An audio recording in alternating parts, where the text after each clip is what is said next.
So big morning as we head on over to the TSX. You are the next big MSO to list on the TSX, and I think there's a lot of people that are obviously excited about this industry and where it's going and some of the actual stuff that's starting to come to fruition. But what's this mean for Curaleaf being on the TSX? So I think it means a lot of things. First, I think it's good for the whole industry. The largest company in the sector is now maturing up to a larger exchange in Toronto, the most major exchange in Toronto in Canada.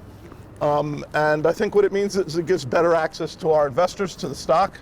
It gives more liquidity to investors for the stock. It allows custody for major money center banks in the U.S. to start custodying our stock, which I think is going to help bring in large-scale institutional investors. Just a tad, right?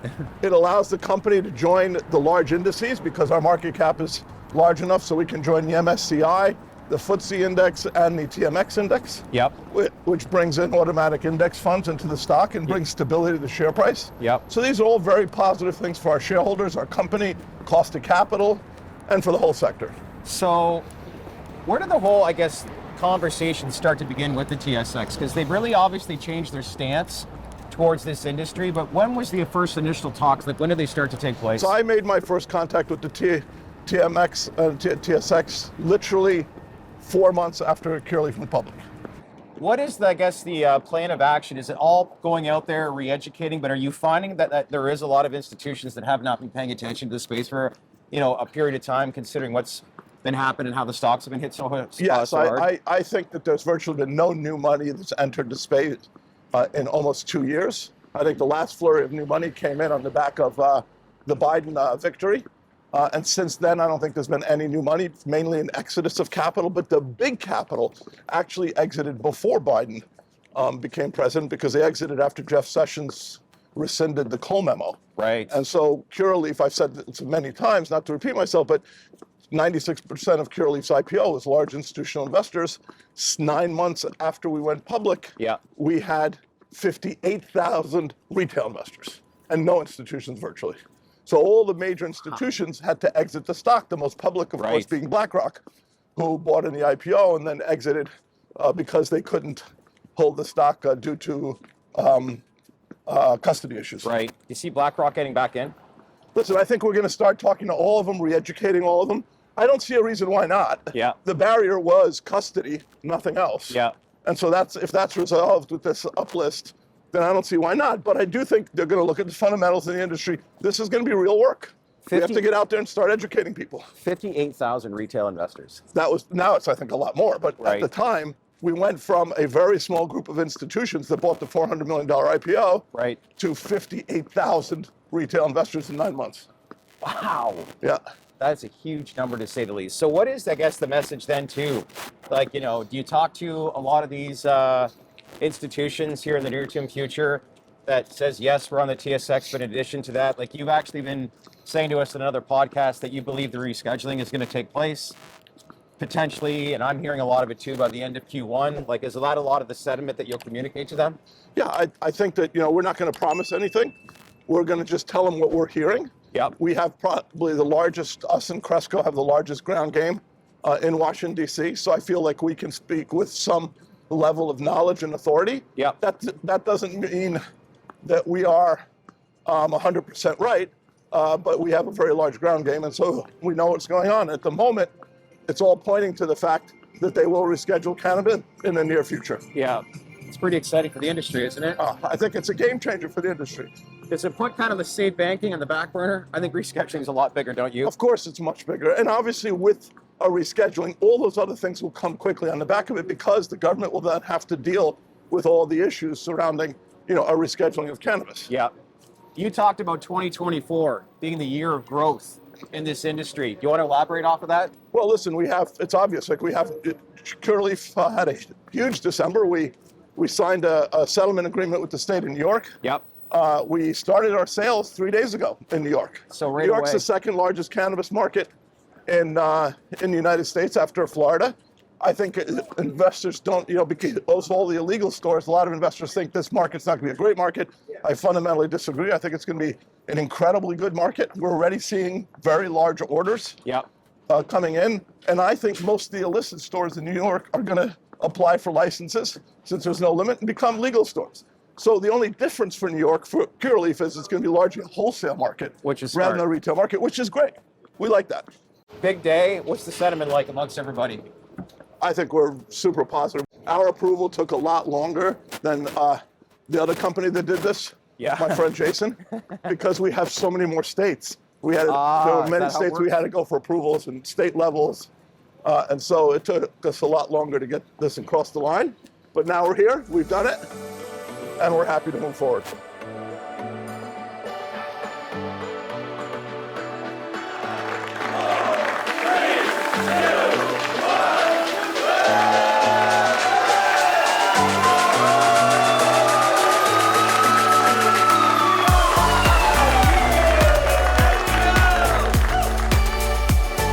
Matt Darren, CEO, Curaleaf, big day. We were actually walking down here with Boris, talked about how proud he is of like what he's accomplished, but most importantly, what this team has accomplished. He went from the biggest private side of MSOs to now the biggest public MSO. What's this day mean to you?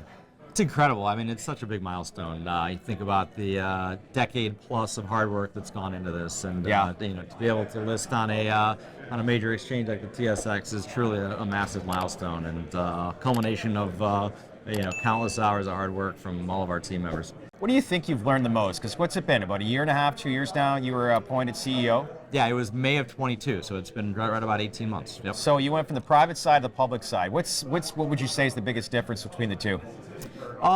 Look, I think running a global business is a lot of responsibility. A lot of responsibility. Right? Overseeing 18, 19 different markets in the U.S. and 6, 7 countries in Europe. It's a big footprint. Over 5,000 team members, and there's always a lot going on every day. Yeah, that's a lot of markets if you think about it. Collect a lot of air miles, I would think.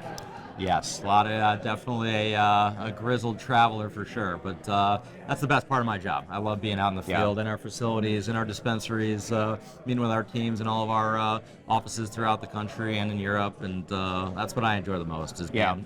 So from an operational standpoint, there's a few things that we learned in a few podcasts recently with Boris, and he was bringing up Poland, and I was unaware as to how attractive this market is, but maybe educate us a little bit more. And some of the discussions that you have, let's say with retail and institutional investors, know that you're listed on the TSX now, but when you're talking about that European market, what's the message that you're communicating to them? Look, the message that we're communicating is that Europe in many ways feels like the US did 5 or 6 years ago. Okay. Early stage medical markets, first mover advantage, supply chain, product availability, general patient and consumer awareness is continuing to be built, but the opportunity there to build market share and to really get out in front of it, we think is massive, and really the next big wave of growth, globally. And so there's countries like Poland you mentioned, which are not being talked about. 40 million people, very high barriers to entry because every product needs to be registered specifically with very long lead times. We kind of discovered it and now see it as a really interesting opportunity. What made you even think to enter into Poland to begin with? Well, through our acquisition of 420 Pharma in Germany, Germany's been the biggest opportunity that we've seen in Europe, and so Poland ultimately was an opportunity that we identified through everything that we're doing in Germany, and saw an opportunity there to kind of add to that footprint in that part of Europe. So, I know Boris was talking about great news a week and a half ago regarding New York. Yes. That's going to be a huge wholesale market for you. It is going to be huge, and I think New York's going to be going from something that was I think really a kind of not the industry putting its best foot forward in general, with the regulatory situation and now it's been flipped, maybe not 180 because there's still work to do to deal with the illicit market and that, but the fact that the adult use market is getting off the ground, you have companies like Curaleaf that are now able to distribute safe, regulated, tested products into all these new dispensaries. We see floodgates opening where you're going to see now hundreds ultimately of regulated dispensaries get opened up. A lot of new safe tested product in the market across all the different product categories. We're really excited about it. So when I think of latest Maryland numbers, Ohio, Florida, Pennsylvania, all these key markets, What do you think is like when you look at the opportunity that's at hand? Like, what is going to be, I guess, the point of action that let's get into action come 2024? What are the first things that we need to achieve as to take advantage of a TSX listing like this? Yeah, so look, I think in the markets that we're already in and in leading market share positions, there is growth opportunities in every one of these markets. Yeah. If you have great quality products, if you have goodwill amongst consumers, if you have a strong retail footprint, we are seeing some of the pricing situation, some of the oversupply that took place over the last 12, 18 months, getting on the other side of that in many markets. Yeah. We've seen price increase. I think in our last earnings call, 10 more markets where prices increased. So we're not fully out of the woods everywhere, but I think we're on the other side of that, and it's back into growth mode. You're also seeing in a bunch of markets where there was a lot of regulatory delays getting new licenses issued, whether it was New Jersey or Illinois, those things are starting to happen. And so the markets are really developing. And so for those that have scale, those that already built out capacity, those that already have a lot of distribution, we're seeing really positive signs. Yeah. And then new markets that, I think are opening up. Obviously, Maryland has been a big I can't believe the success story. numbers that continue. Yeah, and look, we've been in that medical market since the beginning. Maryland's always been a really strong market, very strong cannabis community and culture, and now with adult use, it's been a big success story. So Yeah. I know we're getting ready for the countdown, but last thing I'll leave. So 2020, the Curaleaf purchased Grassroots, yeah, we closed July of 2020. and when you got bought out, you basically started this company and went to 1,200 employees. What a story. I love meeting people that get into this space and say, oh, there's medical marijuana, they could be legalizing it. And then suddenly overnight, you get a couple of dispensaries, you grow, and then you've got 1,200 employees later. When you look at this ride, this journey, you got to stop and pause and say, appreciate the moment, because this has been a pretty great ride for you so far in your career, don't you think?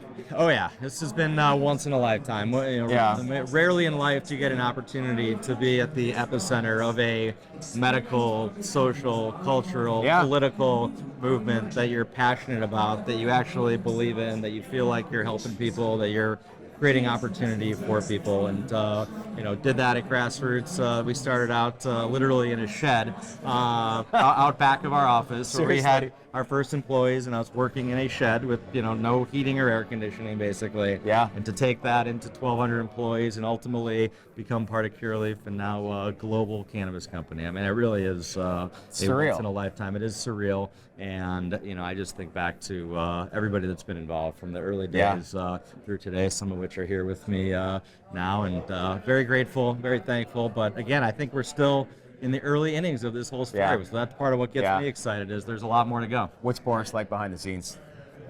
Boris is one of the most interesting people I've ever met. Is he? He is the wisdom and the experience that he has. You can sense that. I have learned a lot. And the connections that he has and brings you into those conversations, right? His network, just his experience and knowledge. Me being kind of an entrepreneurial guy who's kind of worked his way up here, being able to really leverage his experience, and I think we worked well together from that standpoint, coming in with a little bit different viewpoints on things, so I think is how it should be. What do you want people to identify you as most, being the CEO and basically the face of this company now? I think a hands-on, entrepreneurial-minded CEO who understands the cannabis plant, understands the consumer, has done it all from setting up the original grow facilities and actually trimming cannabis, operating dispensaries. I was behind the counter at medical dispensaries for years, back in the days where I remember the stories where we would be open for 10 hours and we might see 15 patients. A patient would walk in and we would raise our hands and cheer that we actually had a customer. So I think back to that, and now where we're at today. And it's just incredible. But I think it's somebody that is in it because they truly love the industry, love the people involved, love the cannabis plant, and believe that we are on the right side of history. We're doing something that is meaningful and valuable. So there's a few people that have really identified 2024 as the year of growth. So all the best. I know everybody's asking you to get to the stage, but all the best and congrats. Thank you very much.